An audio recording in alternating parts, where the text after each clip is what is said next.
Good morning ಸ್ನೇಹಿತರೆ. ನಾನು ವಸಂತ್ ಜಾಧವ್. ಇವತ್ತು ಮನೆಯಲ್ಲಿ ಹೋಮ್ ಪ್ರಾಡಕ್ಟ್ ಅಂದ್ರೆ ಚಕ್ಲಿ ಮಾಡ್ತಿದ್ದಾರೆ. ಚಕ್ಲಿಗೆ ಬೇಕಾಗುವಂತಹ ಸಾಮಗ್ರಿಗಳು ಮನೆಯಲ್ಲಿ ಏನೇನು ತಗೊಂಡಿದ್ದಾರೆ ಅಂದರೆ, ಒಂದು ಬೌಲು ಪುಟಾಣಿ ತಗೊಂಡಿದ್ದಾರೆ ಇಲ್ಲಿ ನೋಡಿ, ಮತ್ತು ಒಂದು ಬೌಲು ಆ, ಅಕ್ಕಿ ಹಿಟ್ಟು ತೆಗೆದುಕೊಂಡಿದ್ದಾರೆ, ಮತ್ತು ರುಚಿಗೆ ತಕ್ಕಷ್ಟು ಉಪ್ಪನ್ನು ತೆಗೆದುಕೊಂಡಿದ್ದಾರೆ. ಇಲ್ಲಿ ಆಯಿಲ್ ತೆಗೆದುಕೊಂಡಿದ್ದಾರೆ. ಇಲ್ಲಿ ಓಂ ಕಾಳಿದೆ. ಇಲ್ಲೇ ಜೀರಿಗೆ ನೋಡ್ಬೋದು, ಜೀರಿಗೆ ತೆಗೆದುಕೊಂಡಿದ್ದಾರೆ. ಇಲ್ಲೇ ಖಾರ ಪುಡಿಯನ್ನು ತೆಗೆದುಕೊಂಡಿದ್ದಾರೆ. ಇಲ್ಲೇ ಅರಿಶಿನ ಪುಡಿಯನ್ನು ತೆಗೆದುಕೊಂಡಿದ್ದಾರೆ. ಇಲ್ಲೇ ಈ ಪುಟಾಣಿ ಏನಿದೆ ಅಲ್ಲ, ಒಂದು ಬೌಲು, ಅದನ್ನು ಏನು ಮಾಡಬೇಕಂದ್ರೆ ಇಲ್ಲಿ ಮಿಕ್ಸಿ ಇದೆಯಲ್ಲ, ಈ ಮಿಕ್ಸಿಯಲ್ಲಿ ಹಾಕಬೇಕು. ಹಾಕಿ ಏನು ಮಾಡಬೇಕಂದ್ರೆ ಹಿಟ್ಟು ಮಾಡಬೇಕು. ಈ ರೀತಿಯಲ್ಲಿ ಹಿಟ್ಟು ಅಥವಾ ಪೌಡರ್ ಮಾಡಬೇಕು ನೋಡಿ.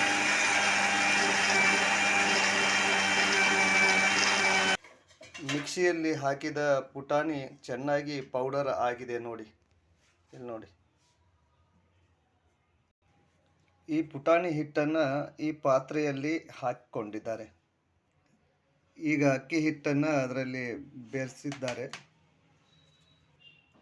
ಅಕ್ಕಿ ಹಿಟ್ಟು ಮತ್ತು ಪುಟಾಣಿ ಹಿಟ್ಟಿನಲ್ಲಿ ಓಂಕಾಳನ್ನು 1 ಸ್ಪೂನ್ ಹಾಕಿದ್ದಾರೆ, ಮತ್ತು ಜೀರಿಗೆಯನ್ನು 2 ಸ್ಪೂನ್ ಹಾಕಿದ್ದಾರೆ, ಮತ್ತು ಅದಕ್ಕೆ ಅರಿಶಿಣವನ್ನು 1 ಸ್ಪೂನನ್ನು ಹಾಕಿದ್ದಾರೆ, ಮತ್ತು ಅಲ್ಲಿ ಖಾರವನ್ನು 4 ಸ್ಪೂನ್ ಅಷ್ಟು ಹಾಕಿದ್ದಾರೆ. ನಿಮಗೆ ರುಚಿಗೆ ತಕ್ಕಂತೆ ಮತ್ತು ಖಾರ ತಕ್ಕಂತೆ ನೀವು ಹಾಕ್ಕೊಳ್ಬೋದು. ಆಮೇಲೆ ಉಪ್ಪನ್ನು 1 ಸ್ಪೂನ್ ಹಾಕಿದ್ದಾರೆ. ಇದನ್ನು ಕೂಡ ನೀವು ನಿಮಗೆ ಎಷ್ಟು ರುಚಿಗೆ ತಕ್ಕಂತೆ ನೀವು ಹಾಕ್ಕೋಬಹುದು. ಆಮೇಲೆ ಆಮೇಲೆ ಆಮೇಲೆ ಅದನ್ನು ಸರಿಯಾಗಿ ಆ ಬೌಲ್ನಲ್ಲಿ ಬೆರೆಸಬೇಕು. ಇಲ್ಲಿ ನೋಡಿ, ಬೆರೆಸ್ತಿದ್ದಾರೆ ನೋಡಿ. ಈ ರೀತಿ ಅದನ್ನು ಸರಿಯಾಗಿ ಬೆರೆಸಬೇಕು. ಈಗ ಇದನ್ನು ಚೆನ್ನಾಗಿ ಕಲಿಸಿದ್ದಾರೆ. ಈಗ ಅದನ್ನು ಅಲ್ಲಿ ಕಾಯಿಸಿದ ಎಣ್ಣೆ ಇದೆ, ಆ ಎಣ್ಣೆಯನ್ನು ಇದರ ಮೇಲ್ಗಡೆ ಹಾಕಿ ಅದು ಚೆನ್ನಾಗಿ ಹದ ಆಗಿತ್ತೋ ಇಲ್ಲೋ ಅಂಥೇಳಿ ಮುಷ್ಟಿ ಕಟ್ಟಿ ಏನು ನೋಡಬೇಕಂದ್ರೆ ಈ ಥರ ನೋಡಬೇಕು, ಅದು ಹದ ಆಗೈತೋ ಇಲ್ಲ ಅಂಥೇಳಿ. ಈಗ ಒಂದು ಹಂತಕ್ಕೆ ಬಂದಿದೋ ಇಲ್ಲೋ ಅಂತ ನೋಡಿದಾಗ ನೋಡಿ, ಒಂದು ಹಂತಕ್ಕೆ ಬಂದಿದೆ. ಈಗ ಅದರಲ್ಲಿ ಸ್ವಲ್ಪ ಸ್ವಲ್ಪ ನೀರು ಹಾಕ್ತಾ ಹೋಗಬೇಕು. ಹೀಗೆ ಸ್ವಲ್ಪ ಸ್ವಲ್ಪ ನೀರು ಹಾಕ್ತಾ ಕಲಿಸ್ತಾ ಹೋಗಬೇಕು.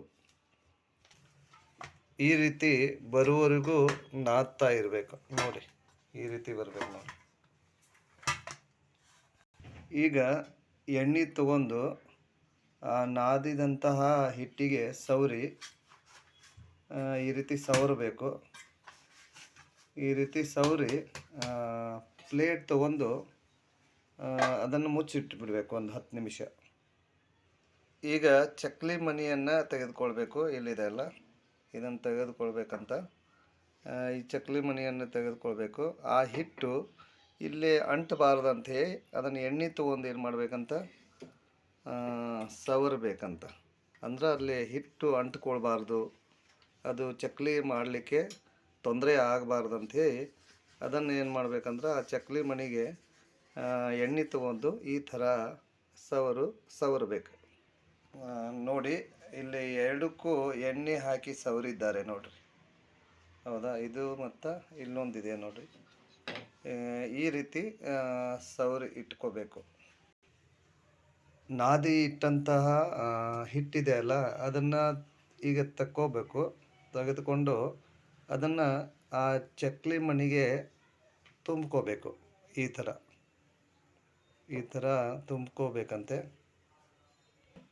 ಆಮೇಲೆ ಅದನ್ನು ತೆಗೆದುಕೊಂಡು ಅದರ ಮೇಲೆ ಇಡಬೇಕು, ಮತ್ತು ಅದನ್ನು ಈ ರೀತಿ ನೋಡಿ, ಈ ರೀತಿ ಅದನ್ನು ಒತ್ತಬೇಕು. ಈ ರೀತಿ ಒತ್ತಿಟ್ಟಾಗ ವಾವ್, ಎಷ್ಟು ಚೆನ್ನಾಗಿ ಆಗ್ತಾ ಇದೆ ಅಲ್ಲ ಚಕ್ಲಿ. ನೋಡಲಿಕ್ಕೇ ಇಷ್ಟು ಚೆಂದ ಕಾಣ್ತಾ ಇದೆ. ಇನ್ನು ಅದು ರೆಡಿ ಆದಮೇಲೆ ತಿಂದರೆ ಸೂಪರ್ ಆಗಿರ್ತೈತೆ ಅಂತ ಅನಿಸುತ್ತೆ. ನೋಡಿ ಈ ರೀತಿ ಮಾಡ್ಕೋಬೇಕು. ಈ ಎರಡನ್ನೇ ತೋರಿಸ್ತಾ ಇದ್ದೀನಿ ನಾನೀಗ. ಓಕೆ. ಈಗ ಈ ರೀತಿ ಚಕ್ಲಿ ಮಾಡಿ ಇಟ್ಕೊಂಡಿದ್ದಾರೆ. ಈಗೇನು ಮಾಡ್ತಾರಂದರೆ ಅದನ್ನು ತೆಗೆದುಕೊಂಡು ಈ ರೀತಿ ತೆಗೆದುಕೊಂಡು ಅದನ್ನು ಇಲ್ಲಿ ಕಾದಿರುವಂತಹ ಎಣ್ಣೆಗೆ ಹಾಕಲಾಗಿದೆ. ಕಾದಿರುವಂತಹ ಎಣ್ಣೆಗೆ ಹಾಕಬೇಕು.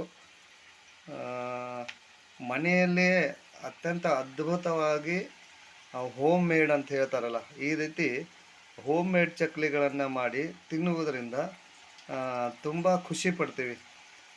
ಮಾರ್ಕೆಟ್ನಾಗ ಹೋಗಿ ಧೂಳು ಅಂಟಿರುವಂತಹ ಚಕ್ಲಿಯನ್ನು ತಗೊಂಡು ತಿನ್ನುವುದಕ್ಕಿಂತ ಇಲ್ಲೇ ಮನೆಯಲ್ಲೇ ಮಾಡಿದಂತಹ ಚಕ್ಲಿಗಳನ್ನು ನಾವು ತಿಂದರೆ ತುಂಬ ಅತ್ಯುತ್ತಮವಾಗಿರುತ್ತೆ ಅಂತೇ ಅನಿಸುತ್ತೆ. ನೋಡಿ ಇಲ್ಲೇ ಚಕ್ಲಿ ಆಲ್ರೆಡಿ ರೆಡಿ ಆಗಿದೆ. ಇನ್ನೇನು ಅವರು ನನಗೆ ತಿನ್ನಕ್ಕೆ ಕೊಡಬೇಕಷ್ಟೇ. ಹೇಗೆ ರುಚಿ ಆಗಿದೆ ಅಂತ ನೋಡಬೇಕಾಗಿದೆ. Wow, super. ನೋಡಿ ಇಲ್ಲಿ ರೆಡಿ ಆಗಿದ್ದನ್ನು ಚಕ್ಲಿಯನ್ನು ನನಗೆ ಕೊಟ್ಟಿದ್ದಾರೆ. ಇದನ್ನು ಮುರಿದು ನೋಡ್ತೀನಿ. ನೋಡಿ ಕ್ರಂಚಿ ಆಗಿದೆ. ಇದರ ಟೇಸ್ಟ್ ನೋಡೋಣ ಬನ್ನಿ. ವಾವ್, ನೋಡ್ಲಿಕ್ಕೆ ತುಂಬ ಸೂಪರ್ ಆಗಿದೆ. ನೋಡಿ ಟೇಸ್ಟ್ ನೋಡೋಣ.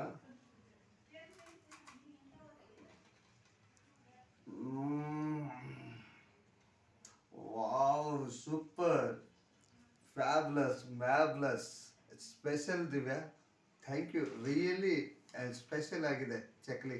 ನೀವು ಮಾಡಿ ಚೆನ್ನಾಗಿ ಇದು ಚೆನ್ನಾಗಿದ್ದರೆ ಈ ವಿಡಿಯೋವನ್ನು ಶೇರ್ ಮಾಡಿ, ಬೇರೆದವರಿಗೂ ಹೆಲ್ಪ್ ಆಗಲಿ.